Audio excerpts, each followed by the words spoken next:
Pre body diagram কিন্তু আমার আগে চাই, ঠিক আছে? প্রি বডি ডায়াগ্রামের ছবি তুলে আমাকে আগে পাঠাবে। কি আছে আমার কাছে? একটা বড় অবজেক্ট গ্রাউন্ডের ওপর আছে, ফ্রিকশনলেস। সেই অবজেক্টটাকে আমি একটা সার্টেন ফোর্স দিচ্ছি। ফোর্সের ম্যাগনিটিউডটা বলে দিয়েছে 10 নিউটন। আমি এফ বললাম। আর কি কি বলে দিয়েছে? একটা ছোট্ট ব্লক রাখা আছে একদম এন্ডে। আমি এটাকে একটা পার্টিকেল হিসেবে ধরে নিচ্ছি, এর সাইজটাকে ইগনোর করে পার্টিকেল, কারণ সাইজটা বলে দেওয়া নেই। একটু কমপ্লিকেটেড অঙ্কতে সাইজটা বলেও দিতে পারতো, সেক্ষেত্রে জাস্ট একটু এক্সট্রা বুদ্ধি লাগাতে হতো ওখানে। আর নিচের ব্লকটার মাস বলে দিয়েছে 5 কেজি। ওপরের ব্লকটাকে আমি ধরে নিলাম স্মল এম। এই লেন্থটা বলে দিয়েছে 20 সেন্টিমিটার। জিজ্ঞাসা করেছে কতক্ষণ পর ওপরের ব্লকটা এই ব্লক থেকে নিচে পড়ে যাবে। আমরা যে ফোর্স আইডেন্টিফিকেশন কেসগুলো করেছি সেখান থেকে ক্লিয়ারলি বুঝতে পারছো, যেহেতু ফ্রিকশনলেস সারফেস, তাই ওপরের পার্টিকেলটার ওপর অবজেক্টটার ওপর কোনো ফোর্স নেই। সেটা তুমি লজিক্যালি বুঝতে পারছো, অঙ্ক করেও বোঝা যাবে। তোমরা যেভাবে করেছো সেটা আমরা আরেকবার সামারাইজ করে দিই। সেটা হচ্ছে, যেহেতু ওপরের অবজেক্টটার ওপর কোনো ফোর্স নেই, ওপরের অবজেক্টের ওপর কোনো মুভমেন্ট হবে না, কোনো অ্যাক্সিলারেশন হবে না। একটা সময় আসবে এই নিচের অবজেক্টটা সরে সরে সরে সরে যাবে, এরকম একটা জায়গায় চলে আসবে, ওপরের অবজেক্টটা যেইকে সেই টুপ করে নিচে পড়ে যাবে একটা সময়। এই লজিকে তোমরা অঙ্কটা করেছো যে নিচের অবজেক্টটাকে 20 সেন্টিমিটার সরে যেতে কত টাইম লাগছে, উপরের অবজেক্টটা এক্স্যাক্টলি ততক্ষণ পরে নিচে পড়ে আসবে। পারফেক্ট করেছো। আমি একটু অন্যভাবে অঙ্কটাকে করি।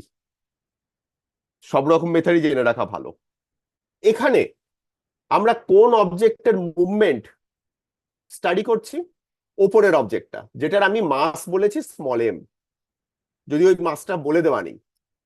ওপরের অবজেক্টটা কোন সারফেসের ওপর মুভ করছে? এই সারফেসটার উপরে। আমি অঙ্কটাকে কিন্তু এইভাবেও ভাবতে পারি যে ওপরের অবজেক্টটা ওপরের সারফেসটার উপর যেন আস্তে আস্তে আস্তে আস্তে সরে সরে আসছে, এরকম ভাবে এসে নিচে পড়ে যাচ্ছে। তোমরা যে ভাবে করেছো অঙ্কটা, সেখানে তোমরা নিচের অবজেক্টটাকে মুভ করিয়েছো উইথ রেসপেক্ট টু গ্রাউন্ড।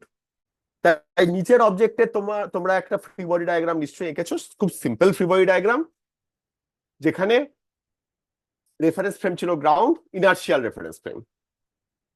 আমি নিচের অবজেক্টটার কথা আপাতত ভুলে গিয়ে আমি জাস্ট যদি ভাবি যে ওপরের অবজেক্টটা নিচের অবজেক্টের রেসপেক্টে বাঁদিকে মুভ করছে, তাই না?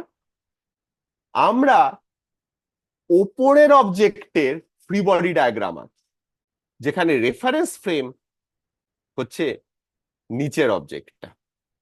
ভেবে দেখো কতক্ষণ পর নিচে পড়ে যাবে, সেইটা আমি ওপরের অবজেক্টের মোশন উইথ রেসপেক্ট টু নিচের অবজেক্ট করলেও পাবো।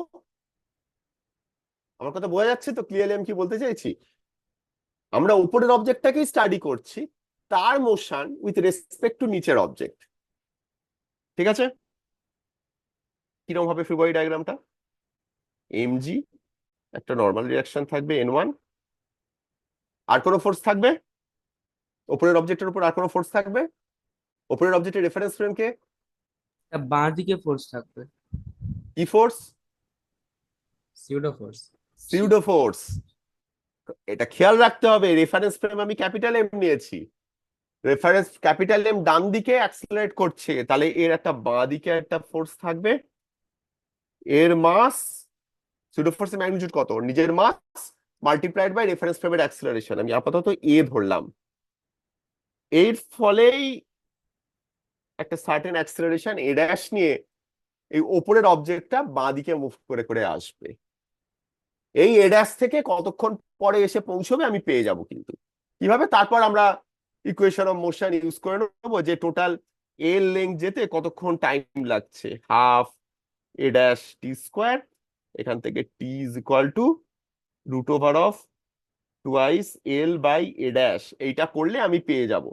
এখানে এল আমার জানা আছে, এ ড্যাশ এই ফ্রি বডি ডায়াগ্রাম থেকে আমরা পাবো আমরা লিখতে পারি যে small m a dash is equal to m a, মানে এম এম কেটে গিয়ে a dash is equal to a, মানে উপরের অবজেক্টের অ্যাক্সিলারেশন উইথ রেসপেক্ট টু নিচের অবজেক্ট ইজ ইকুয়াল টু নিচের অবজেক্টের acceleration with respect to ground. বোঝা যাচ্ছে? এই মেথডটা হয়তো একটু বেশি কমপ্লিকেটেড, কিন্তু এটা বেশি কনসেপচুয়াল। অন্য অঙ্কে কিন্তু এই কনসেপ্টটা কাজে লাগবে তখন। কোনো অসুবিধা নেই তো যেটা করলাম এখানে? আমরা এখন নিচের অবজেক্টটা নিয়ে কিছু করিনি, নিচের অবজেক্টটাও করে নি একটুখানি, খুব সিম্পল, যেটা এতক্ষণ করেছিল সেটাই। এদিকে force F, capital M G, N2 বললাম, এখানে N1 বললাম, এইদিকে এ অ্যাক্সিলারেশন নিয়ে মুভ করছে। আমি ক্লিয়ারলি দেখতে পাচ্ছি F is equal to capital M a, সেখান থেকে a is equal to capital F by M, put করে দিলেই হয়ে যাবে। আমি এবার এই রিলেশনটা নিয়ে গিয়ে এইখানে, সেইখান থেকে এইখানে পুট করে দিলে আমার হয়ে যাবে। আমি এবার কমপ্লিট করে দিই অঙ্কটা। P is equal to root over of twice l by a dash, মানে এই root over of twice l by a, তার মানে root over of twice l by F into M. Actually তোমরা এই রিলেশনটাই পেয়েছো যখন ডাইরেক্টলি করেছো। আমি ইনডাইরেক্টলি রেফারেন্স ফ্রেম চেঞ্জ করে করলাম, একটু ঘুরিয়ে এলো, বাট কনসেপ্ট গুলোকে ক্লিয়ার করলো। এবার ভ্যালু বসিয়ে দাও, অঙ্ক হয়ে যাবে। লেন্থটা কত? 20 সেন্টিমিটার, 0.2। খেয়াল রাখতে হবে যেন ইউনিট, মানে সবকটাই যেন সিমিলার এসআই ইউনিটেতে করা হচ্ছে। ক্যাপিটাল এম হচ্ছে কত বলেছে? 5 কেজি, আর এফ হচ্ছে 10 নিউটন, রুট ওভার অফ 0.2। ঠিক আছে? ক্লিয়ার? অল্টারনেটিভ মেথডটা ক্লিয়ার তো?